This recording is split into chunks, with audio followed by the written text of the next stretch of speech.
Kaugnay sa paghahanda sa darating na midterm elections na ay ulat na nagpalabas ng babala ang COMELEC at DILG hinggil sa jamming device na nakaapekto sa eleksyon.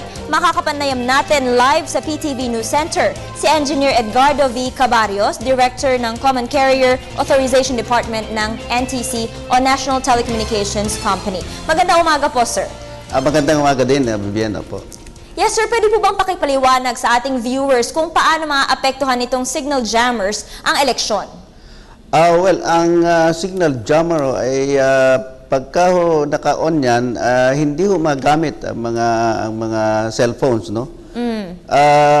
Ang gagamitin po kasi ng ating COMELEC sa pag-transmit po ng resulta ng eleksyon ay network ko ng mga cellphone companies. Yes. Kaya nga pagka naka-on ang jammer doon sa malapit sa PCOS machine o yung nag-transmit ng information, ay hindi makaka-transmit yun hanggat naka-on po yung signal jammer. Well, ano naman po ang hakbang na ginagawa ng NTC to ensure na hindi po magamit itong signal jammer sa pagbulilyaso nitong incoming midterm elections? Noong 2010 pa ho, nag-issue na ho ng memorandum circular ang commission na ipinagbabawal po ang pag-import, paggamit, pagbenta at pagbili ng mga signal jammers dito sa Pilipinas. Meron po ding pinapayagang mga gamit niyan tulad po ng sa National Bilibid Prison, pinayagan po sila na gumamit niyan para hindi magamit ng mga preso yung mga cellphone nila kung mayroon mang cellphone doon sa loob ng kulungan. Opo. Yes, Engineer Cabarios, although ipinagbabawal pag-import nito, meron pong iba na nagsasmuggle nitong signal jammer. So, ano po ang ginagawa ng NTC para ma-regulate po yun? Well, hinuhuli ho yung mga yan. Tulad po ng ginawa last time ng PNP, katulong po ng NTC, nakahuli po sila ng nagbebenta ng mga signal jammers at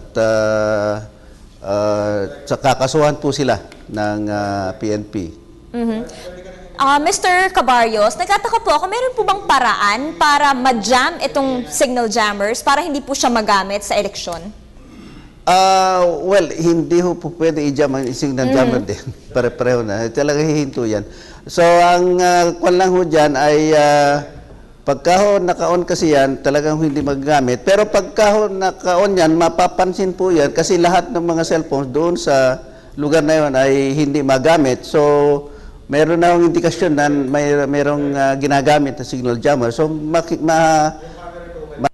mahuhuli ho, malalaman kung saan naroon yan kasi kung malapit lang. At kung ang gamit na signal jammer ay ang coverage lang ho ay maliit, mga 10 meters, 20 meters, madali hong makita kung saan sila naroon. Pero pagka ang signal jammer ho ay medyo malawak na yung nasasakop, mas matagal po para bago malaman kung saan naroon yon. Pero kung kung sa COMELEC yung pag-transmit po ng mga resulta ng eleksyon, kung meron hong gagamit yan, yung maliliit na signal jammer ang gagamitin, yung maiksi lang ho ang coverage. So madali hong malaman kung saan naroon at mapapahinto. So pagka napahinto ang paggamit niyan ay may pagpapatuloy na ang transmission ng mga resulta ng eleksyon. So hindi naman ho ganoong katagal yung delay kung mayroon man hong delay yung ganoong katagal. Well, sir, gaano po kalakas itong pinakamalakas na signal jammer? Gaano po kalaki yung coverage po nito? Well, may mga signal jammers na malalakas, mga kilometro ang sakop niyan. Isang cell site ang pwede hong pahintuin yan. So malalaman din ng mga cellphone companies na mayroong jammer sa lugar na yun kasi mapapansin nila sa kanilang network na hindi gumagana yung isang cell site nila. So malalaman. So magkakaroon sila ng pagkakataon para malaman kung saan naroon yung mga signal jammers na yan. Panghuling katanungan na lang po, sir, sa darating po ba na eleksyon ay magkakaroon ng role ang NTC? Magkakaroon po ba kayo ng mga tao na nakakalat sa mga polling precincts to ensure na wala pong signal jammers ang makabubulilyaso sa darating na eleksyon? Ang ating mga regional offices ay daron, no, nakabukas sila. So kung kailangan ho ng tulong nila sa mga lugar na sakop nila, nakahanda ho silang tumulong sa eleksyon, sa araw ho ng eleksyon po. Maraming salamat po sa lahat ng impormasyong ibinahagi ninyo sa amin ngayong araw at sa ating mga kababayan na ipaglaban po natin ang ating karapatan na bumoto. Nakapanayan po natin si Engineer Edgardo V. Cabarrios, Director ng Common Carrier Authorization ng Department of NTC o National Telecommunications Company.